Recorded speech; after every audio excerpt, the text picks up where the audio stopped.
Aginer Yom Div. Sukkos is mamish in a couple hours, but I missed out last week's parsha because of more empty preparation. Baruch Hashem, mitzvahs upon mitzvahs upon mitzvahs. Zaschus, see, mitzvah geras mitzvah, and a quick Vort going into Sukkos. With all of these mitzvahs, the Hasidim put a tremendous emphasis on hachonas and preparation, on setting the mind before doing the actions. Kotzker has a morid Vort. Halachically, a sukkah that has 4 tvachim empty is still kosher. Right? Up till 4 is kosher, as long as there's schach posel in there. But if it's empty, mamash nothing there, then you only have 3 tvachim. So again, you have 3 tvachim of emptiness, 4 tvachim. You get an extra tefach if you fill it up with schach posel. Zok the Kotzker. You see from here, from Halach and Shulchan Aruch, a moiridig lesson. Especially going into Binas Manim, we have to build our own schedules. He said, filling something up with schach posel is better than filling it up with nothing. Being mevatel, living with an empty mind, an empty schedule, an empty day, just nothingness, is worse than schach posel. At least do something. Even if you're going to tell me that it's come out like I'm doing nothing, something is better than nothing. Always. We have to put ourselves in the mind, so we have to fill ourselves up with something, and then we'll earn that extra tefach. There's different tefachim. There's a tight tefach, and there's a tefach sochuk, which is a happy tefach. When you're happy, it expands. You have a bigger tefach. You have more room. Yeah? So anyway, that was a cute part. Rav Eli Lapian says something. A story that happened when in his hometown, there was something akin to a blood libel. There was a Goyish child that was murdered, and 2 witnesses were hired to testify that a Jew had committed the crime. The judge was listening to the case, and this innocent Jew is standing there trying to defend himself. He has no proof that he didn't do it, and these 2 witnesses are saying they did. They cross-examined the witnesses. They were good. They were tight. But the judge felt like something was wrong.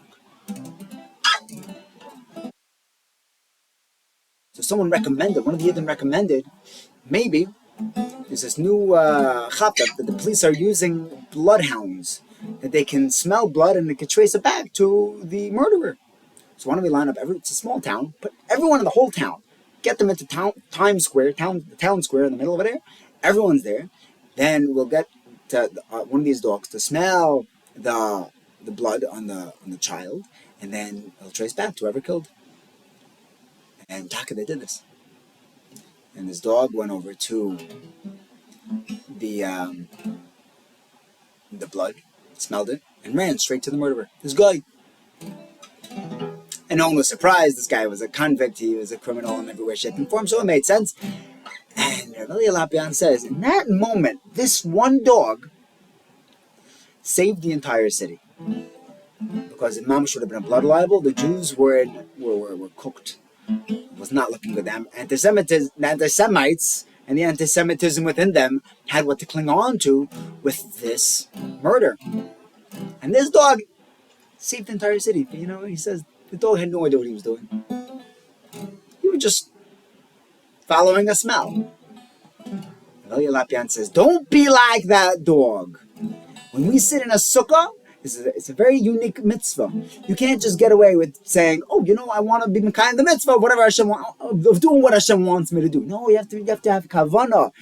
Mishnah Berurah brings down 2, based on the Bach. You have to understand, number 1, that the sukkah is Zeicher Li'Yetzias Mitzrayim, the sukkahs that we lived in the Midbar, or, number 2, you have to remember that this is Keneged Ananei HaKavod. We're going back into the hug, into the embrace, the protection of the Rebbeinu Shalom, the Ananei HaKavod. Without this kavanah, it's nothing. Without the kavanah, we're just a bloodhound. We're just a smelling dog, just instinctually. Higi Azman, right? What do they say?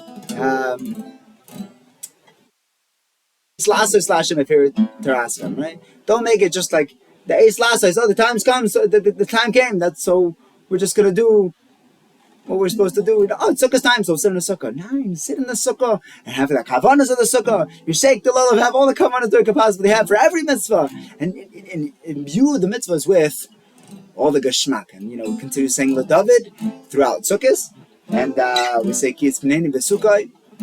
We also say ki avivini azavuni. Even when parents, the people who naturally love their children, even when they abandon their child, Hashem Yasveni, the Baruch Shalom is going to gather us in. He's going to keep us protected. He's going to welcome us into His home, into His sukkah. May we be zeicha to experience all of our mitzvahs with the full juice, to enjoy it, to experience that, to connect to the mitzvahs, and it shouldn't just be Eis Lasses Hashem Epei Tarasa.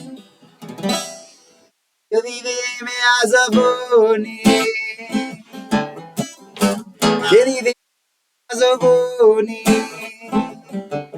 Vashem Sveini Vashem Me'asveini Vivi Me'azavuni Azavuni Vashem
Yom Tiv.